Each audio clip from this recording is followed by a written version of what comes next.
ایک ہے تقرب بالفرائض، جس کو اللہ کہتا ہے کہ یہ مجھے سب سے زیادہ محبوب ہے، اور ایک ہے تقرب بالنوافل، جو بلندی میں بہت اونچا ہو جاتا ہے۔ اب یہاں پر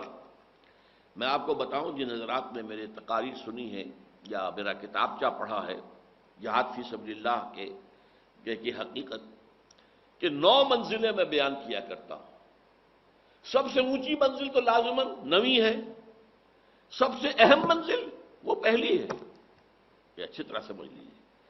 پہلی ہوگی تو دوسری ہوگی، دوسری ہوگی تو تیسری ہوگی، پہلی ہی نہیں ہے تو اوپر کا کیا تصور؟ تو ایک ہے اہم ترین ہونا، ایک ہے بلند ترین ہونا۔ بلند ترین 9ویں منزل ہے قتال فی سبیل اللہ، اور اہم ترین ہے اپنے نفس کے خلاف جہاد، ان تجاہد نفسک فی طاعت اللہ، یہ اہم ترین ہے، اہم ترین، وہ بلند ترین۔ اسی طرح حضور کی ایک حدیث میں آیا، صحابہ سے سوال کیا کہ تمہارے نزدیک سب سے خوبصورت ایمان کس کا ہے؟ عجب، عجیب، عجیب عربی زبان میں اردو میں ہم کہتے ہیں کہ جو کوئی نئی سی بات ہو، عجیب۔ عربی میں عجیب کے معنی ہے صرف خوبصورت کے، خوبصورت بات۔ سب سے زیادہ خوبصورت ایمان کس کا ہے؟ صحابہ نے کہا فرشتوں کا، حضور نے رد کر دیا، انبیاء کا رد کر دیا، ہمارا رد کر دیا۔ پھر فرمایا کہ سب سے ان اعجب الایمان خلقا لاخوانی الذین یاتون من بعدی یجدون صحفا فیہ کتاب اللہ فیؤمنون بما فیہا، میرے نزدیک خوبصورت ترین ایمان میرے ان بھائیوں کا ہوگا جو میرے بعد آئیں گے، اور انہیں تو صرف اوراق ملیں گے جن میں اللہ کی کتاب لکھی ہوگی، اس پر ایمان لائیں گے۔ اب دیکھیے، افضل ترین ایمان صحابہ کا ہے، کسی بڑے سے بڑے ولی کا ایمان بھی کسی ادنا سے ادنا صحابی سے بڑھ کر نہیں ہے، یہ نوٹ کر دیجیے، یہ ہمارا اجماعی عقیدہ ہے۔ افضل ترین ایمان صحابہ کا، لیکن خوبصورت ترین، عجب ترین ایمان یہ ہے کہ ان کا جو میرے بعد آئیں گے انہیں تو اللہ کی کتاب ملے گی اور آنکھ میں لکھی ہوئی، اس پر ایمان لائیں گے۔ تو ان دونوں چیزوں کو رکھیے، ایک ہے سب سے زیادہ محبوب اللہ کو کیا ہے، وہ تو فرائض کے ذریعے سے تقرب ہے، اور سب سے اونچا جو ہے تقرب کا مقام وہ نوافل کے ذریعے سے ہے۔ اب جو باریک بات ہے وہ سمجھنے کی ہے، اس میں حالات کے اعتبار سے فرق واقع ہو جائے گا۔ فرض کیجئے نظام باطل کا غلبہ ہے، اس میں تو فرض ہے اس نظام باطل کے خلاف جد و جہد، اس کو ختم کر کے جڑ سے اکھیڑ کر جو اللہ کا دین ہے، دین حق، اسے غالب کرنا۔ اس فرض کو تو آپ بھولے ہوئے ہیں،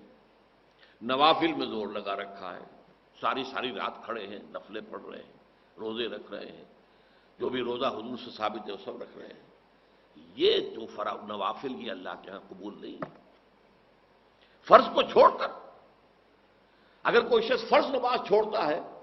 وہ نہیں پڑھتا 5 وقتہ نماز اور باجماعت کا اہتمام نہیں کرتا، تو اگر ساری رات بھی کھڑے ہو کر نوافل ادا کرے گا تو 0 ہے، اس لیے کہ پہلے فرض ہے، نفل کا بعد۔ ہاں، نوافل کے ذریعے سے تقرب بلند ترین تو ہے، لیکن یہ کب ہوگا؟ جب اللہ کا دین قائم ہو گیا ہو، نظام حق کا ہے، اس نظام کو آگے پھیلانا حکومت کا کام ہے، نظام خلافت جو ہے ان کا کام ہے، اللہ کی کتاب کی تعلیم و ترویج یہ اب حکومت کا کام ہے۔ اب افراد کو اجازت ہے وہ نوافل پر زور لگائیں، راتوں کو جاگیں، روزے رکھیں، اور بھی جس طریقے سے بھی نوافل پر اس حالت میں جو نوافل کے ذریعے سے تقرب حاصل ہوگا وہ بلندی میں، وہ پہلے اس جو تقرب ہے بالفرائض اس سے بلندتر ہو جائے گا۔ لیکن اگر دین اللہ کا قائم نہیں اور باطل کا غلبہ ہے، اس میں آپ نوافل کا اہتمام کر رہے ہیں، اگر وہ جد و جہد بھی کر رہے ہیں، اس نظام کو ختم کر کے اللہ کا دین قائم کرنے کی پوری کوشش کر رہے ہیں، تن من دھن لگا رہے ہیں، اور اس میں کچھ نوافل کا بھی اہتمام ہو جائے تو نور علی نور، سونے پر سہاگا۔ لیکن اگر اس سے قطع نظر، اس کے تو خیال ہی نہیں، اس کا دھیان ہی نہیں، جیسے ہمارے ہاں کیا ہے، جو سلسلے چل رہے ہیں خانقاہی، ان میں سے کسی کو فکر نہیں کہ نظام باطل جو ہے اس کے خلاف بھی کوئی جد و جہد کرنی ہے، لیکن یہ کہ وہ سلوک کی منزلیں طے ہو رہی ہیں، مقامات طے ہو رہے ہیں، اور اونچے سے اونچے روحانی مقامات کی طرف انسان بڑھتا چلا جا رہا ہے۔ یہ طریقہ صحیح نہیں ہے، یہ فرض ہے۔ اس فرض کو اس کی طرف سے بے اعتنائی برت کر نوافل کی طرف دھیان کرنا، یہ دین کے فلسفے اور حکمت کے بالکل خلاف ہے۔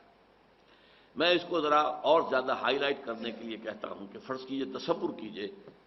جب دامن احد میں جنگ ہو رہی تھی اور مسلمان زندگی اور موت کی کشاکش میں تھے، اس وقت خود حضور جس طریقے سے زخمی ہوئے ہیں، اتنا خون آپ کا بہہ گیا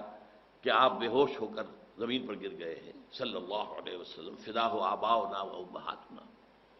اگر اس وقت کوئی شخص مسجد نبوی میں بیٹھا ہوا نوافل پڑھ رہا ہے کھڑا ہوا، یا وہ کوئی نعت جو ہے پڑھ رہا ہے، یا کوئی بیٹھ کے تسبیح کر رہا ہے، تو اس کے بارے میں کیا رائے آپ کی ہوگی؟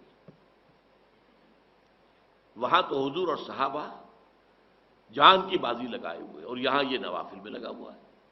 تو وہ نوافل تو زیرو نہیں ہوں گے، بلکہ اس سے بھی منفی ویلیو اس کی ہو جائے گی، وہ منافق شمار ہوگا۔ اسی طریقے سے اگر دین کا غلبہ ہے اور نظام خلافت قائم ہے، تو بہت سے فرائض اس نظام خلافت کے ذمہ چلے جاتے ہیں، انڈیویجول اس سے بری ہو جاتے ہیں۔ اس نظام خلافت کو جب ضرورت ہوگی کہ فلاں محاذ پر 10,000 آدمی چاہیے،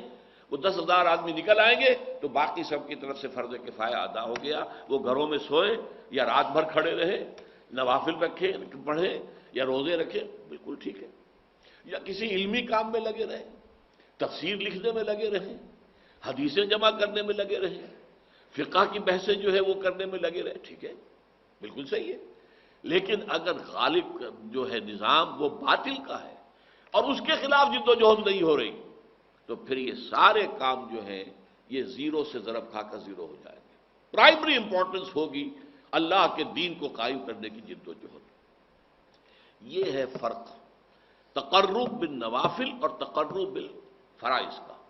اب یہاں اس آیت میں دیکھیے کس خوبصورتی کے ساتھ آیا ہے،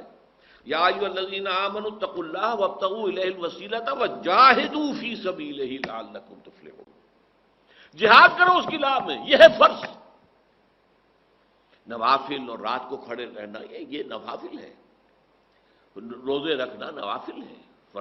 روزے رمضان کے فرض میں باقی نفلی ہے، لیکن جہاد، اللہ کی راہ میں جہاد، جد و جہد، جان اور مال کا کھپانا، کس لیے؟ تاکہ اللہ کا دین قائم ہو، اللہ کا نظام برپا ہو جائے۔ یہ ہے گویا کہ تقرب اللہ کا سب سے بڑا وسیلہ جو یہاں بیان کیا جائے۔ کیوں؟ کہ اس وقت صورت کیا تھی کہ حضور اور صحابہ اس جد و جہد کے اندر تھے۔ وہ تو آپ کو معلوم ہے کہ جو جد و جہد کر رہے تھے اس میں جانیں مال کھپا رہے تھے، جانیں دے رہے تھے صحابہ کرام، یہاں تک کہ حضور کی اپنی تمنا اور آرزو یہ تھی لوددت ان اقتل فی سبیل اللہ ثم احیا ثم اقتل ثم احیا ثم اقتل، میری بڑی خواہش ہے میں اللہ کی راہ میں قتل ہو جاؤں، پھر زندہ کیا جاؤں، پھر قتل ہو جاؤں، پھر زندہ کیا جاؤں، پھر قتل ہو جاؤں۔ ایک طرف تو وہ حضرات ہیں، تو اگر کوئی شخص اس سے کنارہ کشی کر کے اور نوافل کے اندر لگا، چلہ کشی کر رہا ہے، روزہ عام نہیں، روزہ اور بھی۔ اب جو ہمارے ہاں صوفیاء کے ہاں روزے جو رائج ہیں، اس میں طرح طرح کے روزے ہیں، وہ صرف ایک دن کا روزہ نہیں، کئی کئی دن کے روزے، جس کو وہ صوم وصال کہا حضور نے، وہ بھی رکھتے ہیں۔ حالانکہ اس سے صحابہ کرام کو حضور نے منع کر دیا تھا کہ آج روزہ آپ نے رکھا اور شام کو افطار نہیں کیا، بلکہ رات بھر بھی وہ روزہ رہا، اگلے دن بھی پورا روزہ رہا، اور پھر اگلے روز جا کے آپ نے افطار کیا، تو اسے کہیں گے صوم وصال، 2 دن کا صوم وصال ہے، 3 دن کا صوم وصال، کہ مسلسل جو ہے 3 دن تک روزہ چل رہا ہے۔ حضور رکھتے تھے، لیکن صحابہ کو آپ نے منع کیا، انہوں نے شکوہ بھی کیا، حضور آپ رکھتے ہیں ہمیں منع کرتے ہیں، تو آپ نے فرمایا ایکم مثلی، تم میں سے کون ہے مجھ جیسا؟ ابھی تو عند ربی، میں تو رات گزارتا ہوں اپنے رب کے پاس، وہ یطعمنی و یسقین،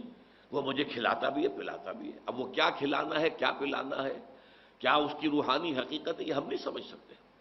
یہ خصائص نبوی میں سے ہے، وہ چیزیں کہ جو خاص ہیں نبی اکرم صلی اللہ علیہ وسلم کے ساتھ، جو امت کے لیے پھر عام طور پر جس کی اجازت نہیں ہے، لیکن اس قسم کے روزے بھی وہاں رکھے جاتے ہیں، لیکن اس سے کوئی پرواہ ہی نہیں، فکر ہی نہیں کہ نظام باطل کا ہے۔ تو باطل کے اقتدار میں تقویٰ کی آرزو، کتنا ہنسی فریب ہے جو کھا رہے ہیں ہم، وہ متقی بھی بن رہے ہیں، شیخ بھی بن گئے ہیں، شیخ المشائخ بھی بن گئے ہیں، اور وہ زبدت جو ہے مرشدین بھی بن گئے ہیں، سب کچھ ہو گئے ہیں، لیکن یہ کہ اس باطل کے خلاف کوئی کشمکش ہے ہی نہیں، اس کے خلاف کوئی جد و جہد ہے ہی نہیں۔ اس کے ضمن میں تو پھر وہ حدیث میں نے بارہا سنائی ہے، اور مولانا اشرف علی تھانوی رحمۃ اللہ علیہ نے اسے جو انہوں نے مرتب کیے تھے خطبات جمعہ، ان میں جو دوسرا خطبہ ہے اس میں اس حدیث کو کوٹ کیا ہے۔ اوح اللہ عز وجل، یہ بھی حدیث قدسی ہے۔ حضور فرما رہے ہیں کہ اللہ تعالیٰ نے عز وجل نے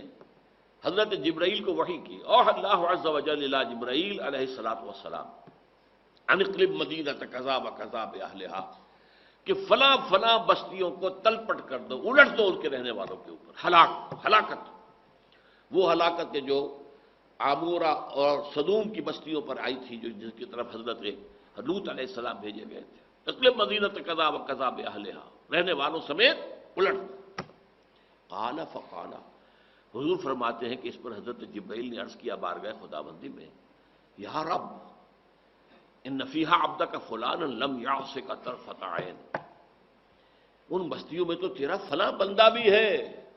جس نے آج تک پلک جھپکنے جتنی دیر بھی معصیت میں بسر نہیں کی، اس کے تقویٰ کا عالم یہ ہے۔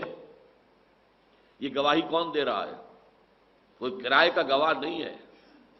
کوئی کرائے کا وکیل نہیں ہے، جبرائیل ہے، اور کہاں گواہی دے رہا ہے؟ بارگاہ خداوندی میں، جہاں ابو جہل بھی جھوٹ نہیں بولے گا۔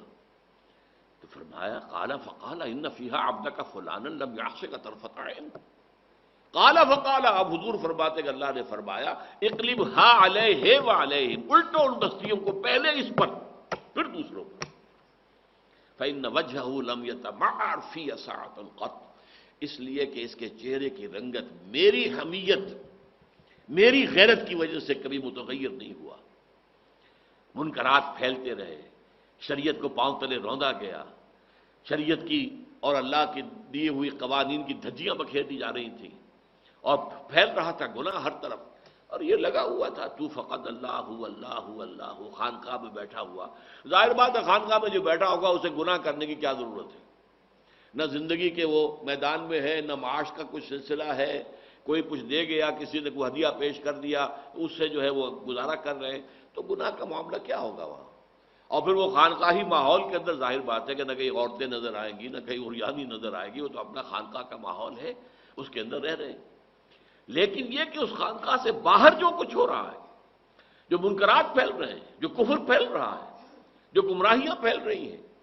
جو شریعت کی دھجیاں بکھر رہی ہیں، اس پر اسے فکر ہی نہیں۔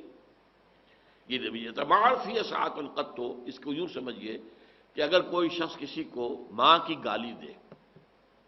اب اگر وہ شخص جسے گالی دی گئی ہے طاقت رکھتا ہے تو جانے نہیں دے گا اسے، اس کی مرمت کرے گا۔ فرض کیجئے وہ کمزور ہے، اسے معلوم ہے جس نے مجھے گالی دی ہے وہ بڑا طاقتور ہے، میں اس کا کچھ نہیں بگاڑ سکتا، تب بھی کم سے کم اس کے چہرے پر خون جمع ہو جائے گا، سرخ ہو جائے گا چہرہ۔ غیرت کا یہ تو کم سے کم انداز ہوگا کہ میری ماں کو گالی دی گئی ہے۔ اگر یہ بھی نہیں ہے، سب کچھ دیکھ رہے ہیں، بیٹھے ہیں، سن رہے ہیں، لیکن کوئی فکر نہیں ہو رہی، تو پھر کسی روحانی ترقی کا، کچھ ولایت کے مقام کا، کچھ تقرب اللہ کا کوئی سوال نہیں۔ تو میں نے آج کوشش کی ہے کہ آپ کے سامنے ان چند چیزوں پر جو بڑی کنٹروورشیل ہیں، اس میں عدل کا راستہ آپ کے سامنے رکھوں، درمیانی راستہ کیا ہے۔ نہ تو آپ سرے سے انکار کریں کہ مرتبہ ولایت کوئی شے ہے ہی نہیں ہے، قرآن سے ثابت ہے، حدیث سے ثابت ہے، اور اللہ فرماتا ہے کہ جو شخص میرے ولی سے دشمنی کرے گا اس کے خلاف میرا اعلان جنگ ہے۔ پھر اللہ کا قرب،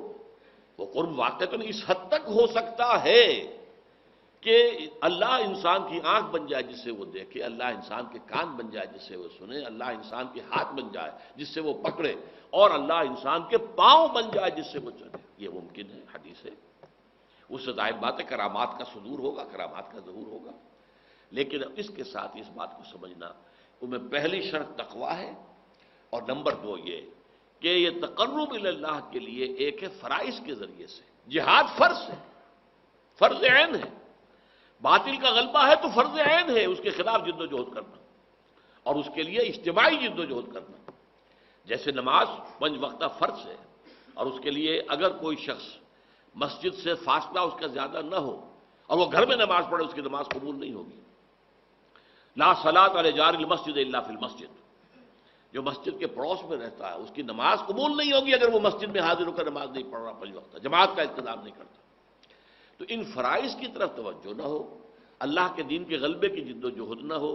اور نوافل کے ذریعے سے، چلہ کشیوں کے ذریعے سے، مراقبوں کے ذریعے سے، اور وہ نئے نئے ایجاد کردہ اذکار کے ذریعے سے انسان سمجھے کہ میں تقرب بالنوافل کے اس مقام پر فائز ہو جاؤں گا، تو یہ دوسری بچھڑ گیا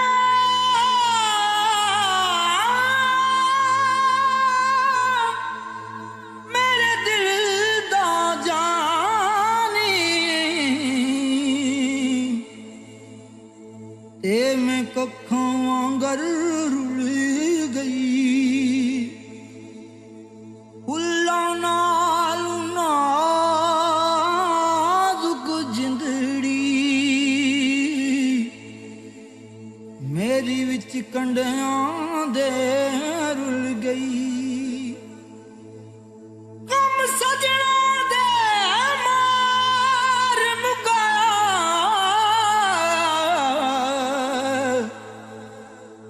تے میں اتھروں بن کے ڈل گئی، ایک مایا تیری یاد نہ بھلدی، باقی ہر شے جگ دی بھول گئی۔